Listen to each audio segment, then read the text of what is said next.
apply. Requires purchase of single-line Gold Unlimited plan or higher. For network management practices, visit straighttalk.com. RocketGrabPlus.com. Craving something sweet? Fuzzy's Restaurant and Ice Cream Parlor has got you covered. This week, get $10 worth of ice cream for just $5. That's right, half off all your favorite frozen treats. Choose from 32 flavors of ice cream. There's something for everyone, whether you're in the mood for classic vanilla or something more adventurous. Fuzzy's has it all. So head on over to Fuzzy's, where tradition meets fresh flavors. This sweet deal won't last long. Hurry to RocketGrabPlus.com to get yours today. RocketGrabPlus.com. Now, the only locally produced farm radio show with agricultural news, information, interviews, in-depth weather, and more. It's Terry Henne and his Farm Show on 100.5 and 790 News Radio WSGW and online WSGW.com. A mostly cloudy and damp good morning to you. I hope your day is going well for you, wherever you might be. Terry Henne here at Radio Center, along with Matthew Lester, looking outside and seeing not only plenty of clouds, but a little bit of damp roadways out there. Started the morning off with damp roadways, and fortunately for us, we didn't have much in the way of slick conditions. Other parts of the state, they weren't as fortunate as what we were. But for the most part, it was just wet. We did have some reports of some accidents, especially down in further southeastern corners and southwestern corners of the Lower Peninsula. But for the most part, again, it was just one of those mornings. Take yourself a little bit more time. The roads were damp. Temperature-wise, well, we alluded to it. We were a good 15 to 20 degrees above normal for an overnight low last night, and it looks as though our temperatures are going to settle in above average as well as we move through the day today and tonight. Average is 35 in the afternoon and 20 at night. We'll work our way up to right around 42 degrees and drop down very possibly to 25, 26 degrees. So we could maybe see a flurry or two tonight because there's still going to be moisture in the air. Matthew, as of right now, what do you have on the thermometer? Currently, over at the airport, it's cloudy at 39. Over in Midland, it's also cloudy at 39. Here, Radio Center, it's cloudy at 37. We have west winds at 13 miles per hour, and our pressure's at 29.67, and it's falling. Radar indicated that whatever precipitation there was had been moving to the east of Michigan, but still we are looking at a few spots that are reporting whether it be light snow over in the Ludington area, some drizzle in the Fremont region. Bad Axe was reporting light snow this hour, but for the most part, foggy conditions, mostly cloudy skies, maybe a little bit of drizzle. That was it. And that's the way it's going to be for the remainder of the day today. We are anticipating some drying out and possibly some clearing as we get into the late afternoon and the evening hours, but not overall. It's going to be isolated. Tonight, mostly cloudy skies, some flurries, maybe a little bit of a cloud break here and there. Again, late tonight, but I think the best chance of seeing those clouds break up and becoming partly cloudy will be after midnight tonight. And that will allow the temperature to drop down into and around that 25, 26 degree area. Now, tomorrow, we're going to be looking again at mostly cloudy skies. There will be some light showers around. A frontal system is going to be approaching, so our temperatures are going to warm up. 45 as we go into a good part of the day, but then later in the afternoon, after the warm front pushes up, then the cold front is going to be moving through, and that's going to lower our temperatures. We're going to be looking at a low of 20, which is normal for this time of the year, tomorrow night. A low pressure system is what's going to cause all that. The low is going to be moving from where it is right now, northern Minnesota, north of Minnesota. It's going to be moving through the Escanaba area during the day tomorrow, and then eventually wind up over Lake Ontario by midnight Friday night into Saturday morning. So that's why the warm front is ahead of it. The cold front will be behind it, and we're going to have some very windy conditions because of that low and the close proximity of it. We're on the south side of it. The very windy side of it, southwest winds tomorrow gusting to 40 miles per hour. Tomorrow night, they'll change once that cold front moves through. Still maintain that speed, gusts up to 40 miles per hour, but it'll be coming out of the northwest on Friday night, which is not a good sign when it comes to wind chills. With a low of 20 and a northwest wind gusting to 40 miles per hour tomorrow night, it is going to be a little on the unbearable side for some folks. Now, Saturday, we're going to be looking at clouds to start, but sun as we go through the day. But because of that cold front, 25 is going to be our high on Saturday, and we'll drop down to 12 for a low on Saturday night. Partly cloudy skies on Sunday, 30 for a high, 18 for a low. So the weekend is going to be below average on temperatures. But moving into the work week next week, we're going to begin to warm up. 42 for a high on Monday with partly cloudy skies. We're going to keep our eye on a low-pressure system over Nebraska on Monday, and that is going to push some moisture our way. It's also going to push our temperatures up because we are going to be on the east side of that low pressure. So clouds and rain showers on Tuesday as well as Wednesday, close to 50 degrees for a high on Tuesday. Then I think on Wednesday we'll be once again in that mid to upper 40-degree range for a high temperature. And then as we approach next weekend, I think we're going to see a little bit of a cool down as well. Record high on this date was set a year ago. What a difference a year makes. We're projecting a high of 42. It was 74 a year ago today. Our low was 48 a year ago today.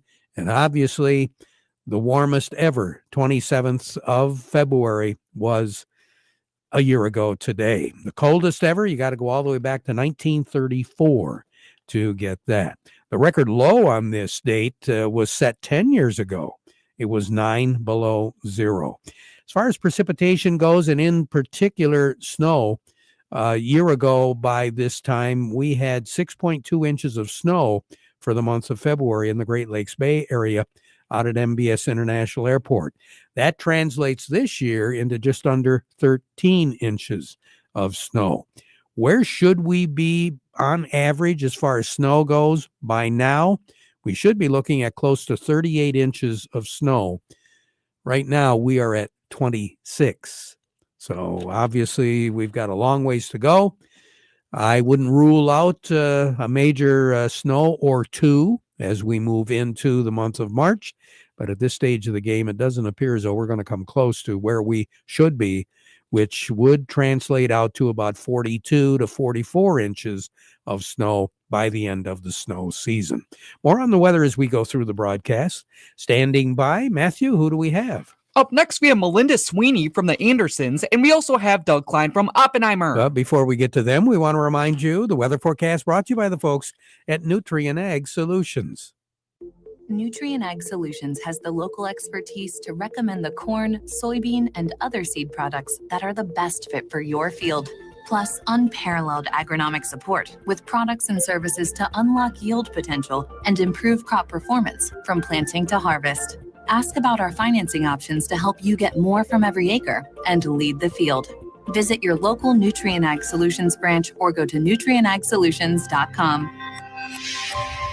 Say, do you want to unlock the secret to higher yields? If you're applying dry fertilizer, the key to better yield potential is Titan XC. Titan XC is a fertilizer biocatalyst that unlocks and releases the bound-up nutrients in granular fertilizer, promoting better root uptake and plant growth. Drive performance this season and beyond. Release more nutrition. Expect better results with Titan XC.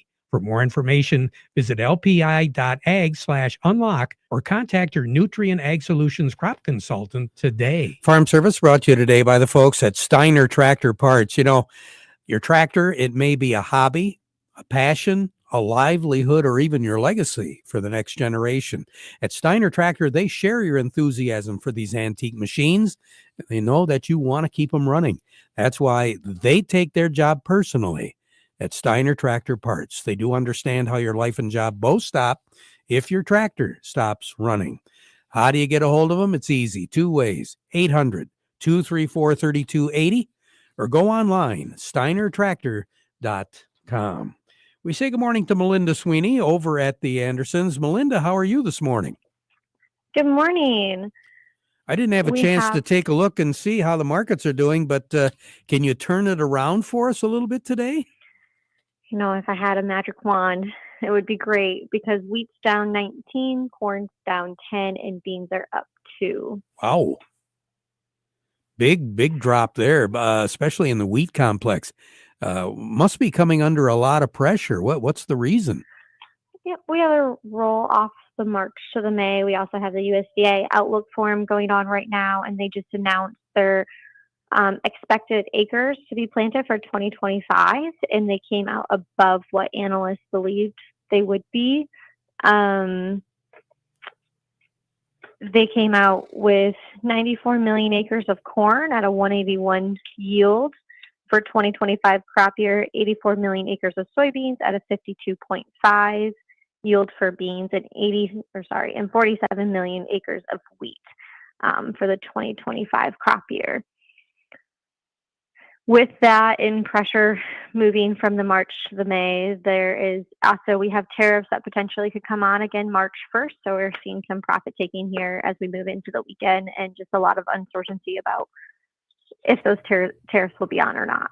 Yeah, we still, nobody really understands or knows how things are going to play out with all of those different factors. And so I guess it always has been, and it continues to be a big guessing game, right? Right. So right now on the board, what do you have? Yeah, nearby corn, we're at $4.30. New crop 25 corn, $4. Nearby soybeans, $9.85. New crop 25 soybeans, $9.80. New crop 25 red wheat, $5.13, and new crop 25 white wheat at $5.53. Thank you so much, Melinda. You have a nice weekend coming up, okay? Thanks, everyone out there as well. All righty, Melinda Sweeney over at the Andersons. A little bit more now as far as what the markets are doing, not only the grain futures, but also some of the other related issues. Doug Klein from Oppenheimer joining us. Market Report brought to you by the Frankenmuth Credit Union. They can help with lines of credit, equipment loans, financing for purchasing land, credit cards, and more. They can help you out. They are, for many folks, their hometown financial solution. Find out how the Frankenmuth Credit Union could be yours as well by stopping by any of their locations. They're conveniently located all over, or just simply go online at frankenmuthcu.org. Market Report also brought to you by Freeland Bean and Grain, your Dairyland seed dealer. You just get a hold of Justin Varner, and he'll tell you how he can help you out as we approach spring planting. Dairyland Seed. We've got seed with your name on it from your friends at Freeland Bean and Grain since 1983. Where serving you is their business. Doug, good morning. Good morning. Another day in paradise, right? Oh, it certainly is. A lot going on. So the dollar's higher today, 107.20. That's not helping anything, really. But the Dow Jones is up quite a bit, almost 300 points today. And I tried to figure out why all morning. I'm scratching my head, because the S&P is down, the NASDAQ is down about 0.5%. But then I saw a headline that said the CFPB, which is the financial watchdog of the federal government, dropped lawsuits against Capital One and Rocket Mortgage. And I'm assuming that has something to do with the amount of interest that they charge people that are on the brink. And so Visa hit an all-time high today, up about 7 or 8 points, and they are a component of the Dow Jones Industrial Average. So I'm guessing that's where that's coming from. A lot of financials on the Dow, less tech and more financials. So that's probably what your experience on that realm. Nvidia had their earnings, tech. They were good, fine, and the stock's down $5. So I don't know if we're getting a rollover out of high tech stuff and into more of a value-oriented, banking-oriented market or not. We'll have to see how that plays out. So here's your numbers. The March corn is 469.25, down 9. September corn 459.25, down 8 cents. March soybeans 1029, up 4.5. September soybeans 1045.5, up 3 1/4. The March wheat is 548, down 18 cents, and September wheat 594, down 14.5. The crude oil is 69.94, up $1.32. And apparently Trump canceled Chevron's contract or whatever, their permission to do business in Venezuela that Joe Biden put in place a while back. So it's not hurting Chevron. They're up $1 today, so I don't know what's going on there. Heating oil is $233.15. That's up 4 cents. Gasoline $197.82, up 3 cents. And natural gas is 40.99 or 4.10. That's up 8 cents. Over to currencies, Canadian dollar. The U.S. dollar buys $1.4413 Canadian. That's up by 76 ticks. The dollar buys 149.79 yen. That's up 71 ticks. The euro's at 104.14, down 69 ticks. And the dollar's at 107.18, up 77 ticks. The metals are mostly down today. Gold is at 28.8520, down 45.40 an ounce. Silver's at 31.84, down 57.5 cents. Platinum's at 956.50, down $20.10, and copper's at 459.5. That's up 8 cents of a penny. Okay. Well, you think anybody's going to get a good night's sleep? Yeah, they don't. One more day. One more day. Then we turn the calendar. It's a whole new month. Right? Okay. Big sigh. We'll talk to you tomorrow. Okay. Doug Klein over at Oppenheimer. Farm Service brought to you by Quality Roasting of Reese, offering competitive, consistent prices for your soybeans. Give them a call for a quote today. Jerry Samolsky joining us right now with Bay Landscaping and Garden Center in Essexville. Jerry, well, some warmer weather, maybe a little bit of rain, and it'll get cold. As you said the other day, it's February, for crying out loud, right? That's right, Terry. You know, we got 3 weeks or so to go before the calendar says it's spring. But then, you know, realistically, we know when the calendar says it's spring, we've got a good 3 weeks or so before the weather starts getting a little bit more spring-like. We were just talking here, though, the other day. We were out digging in the fields the last week of February in last year, but that was such an exceptional year. So this is back to the normal. We quickly forget what normal temperatures and weather's like around here. Yeah, we sure do. But hopefully the plants are, they made it through the winter so far in pretty good shape. I think the weather's been actually good for plants, and you know, it's been cold enough, and as much volatility as we've had, it's been slower in and slower out, and not 50-degree swings in a day, and then staying either high or so cold for so long. It's been a kind of a moderate winter. I think plants are going to come out just fine. Very little winter burn and on the evergreens, and I think we'll just wake up and start growing wonderfully again. Well, it sounds like a winter to me. You have a good one, Jerry. Take care. We'll talk to you again next week. Yep. All righty? Yes, sir. Jerry Samolsky, Bay Landscaping and Garden Center in Essexville. One product that we always talk about, obviously, some of the major grown crops here in the state are soybeans. And I wanted to touch base here real quick this morning with Mark Seaman, who over the past several years has been our go-to guy when it comes to talking about soybeans. Mark, getting ready for the season this year? Good morning, Terry. Yes, we sure are. Losing a little bit of snow helps us get into that mindset of do have a new year coming, and one of the things we're doing now, Terry, is planning for our on-farm research trials.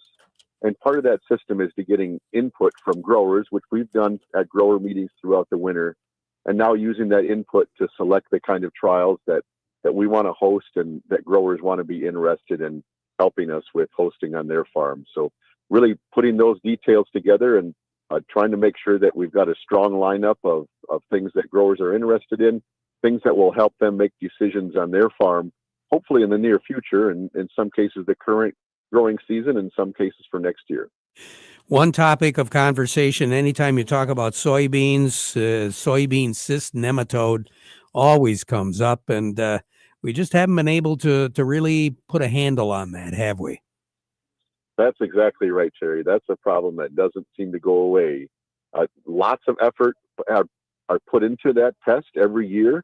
The biggest thing that growers are doing to control that is using genetic resistance and selecting their seed varieties.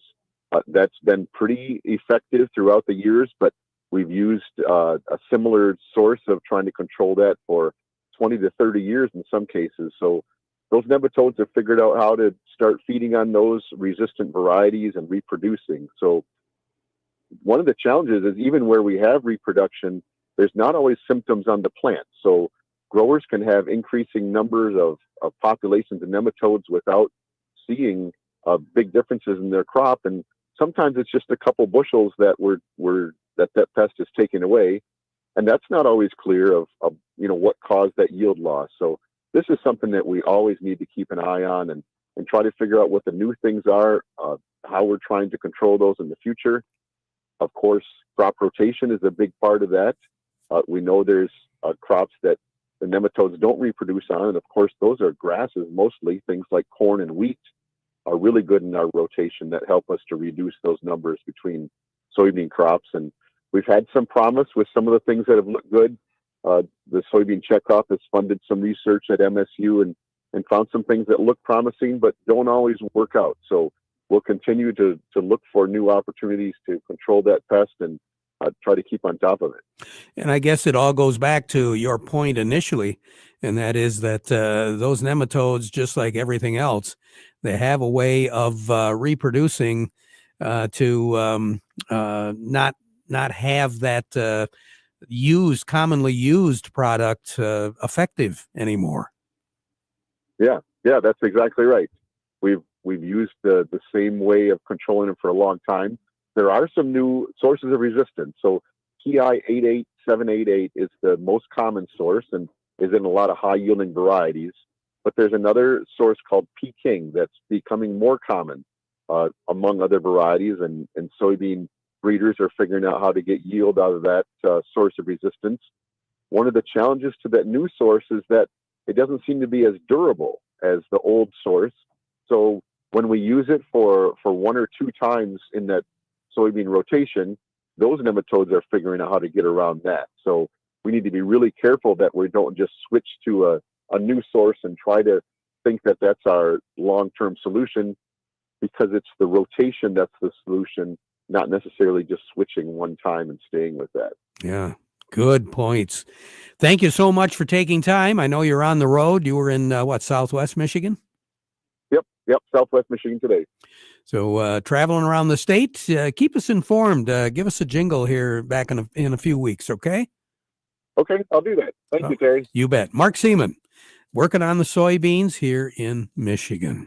Another crop, I call it a crop. It's a product that is quite common here in Michigan for the most part, especially in certain regions of the state, is maple syrup.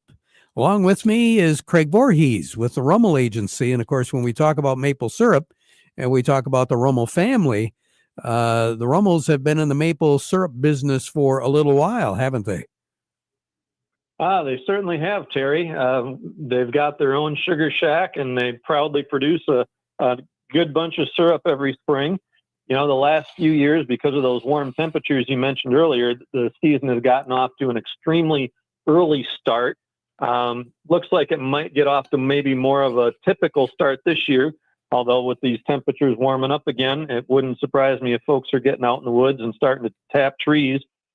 If you're one of those folks and maybe you've got some new equipment you're working with this year, maybe you built a different sugar shack, it's always a good idea to check in with your agent and make sure that those items are covered.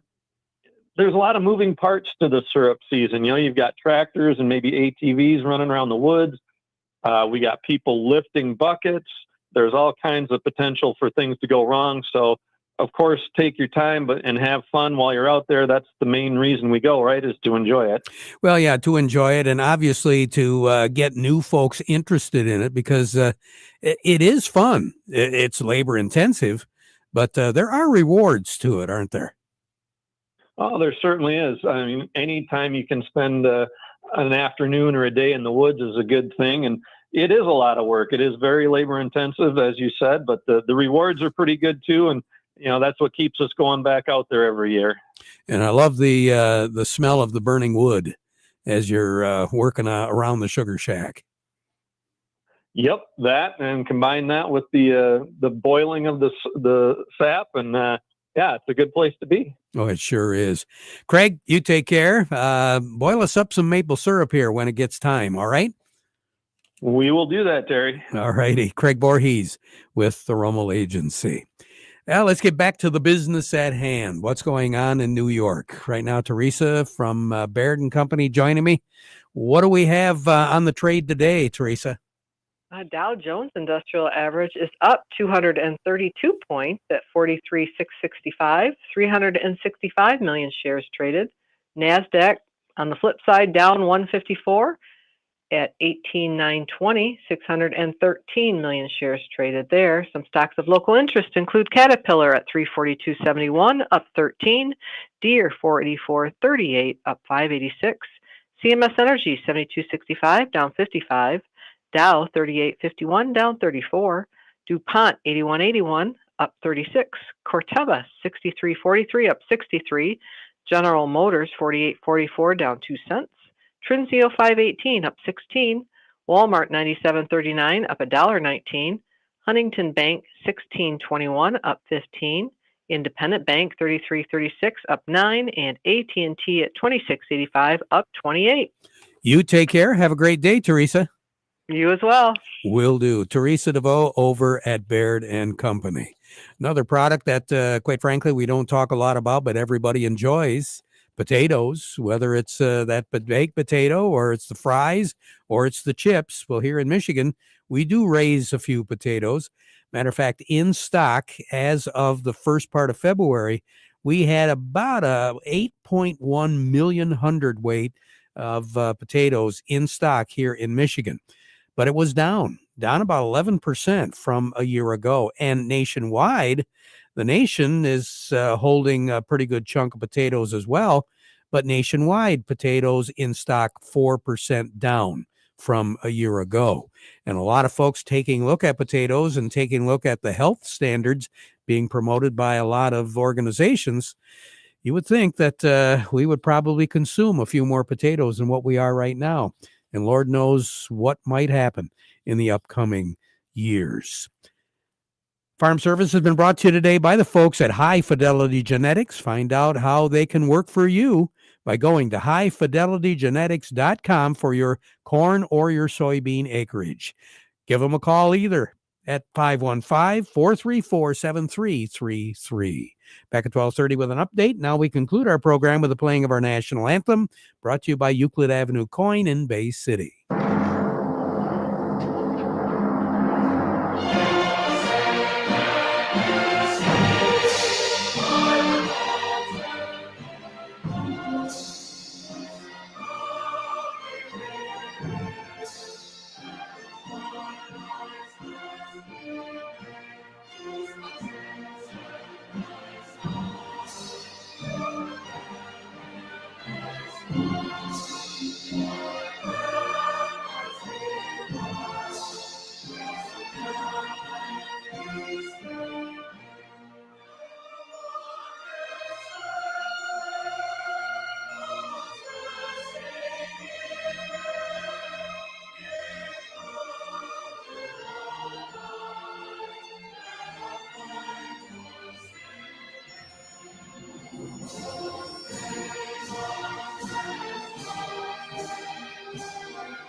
Broadcasting from the Stormmaster Exterior Studios, WSGW, Saginaw, Bay City, Midland, WSGW-FM, Carlton.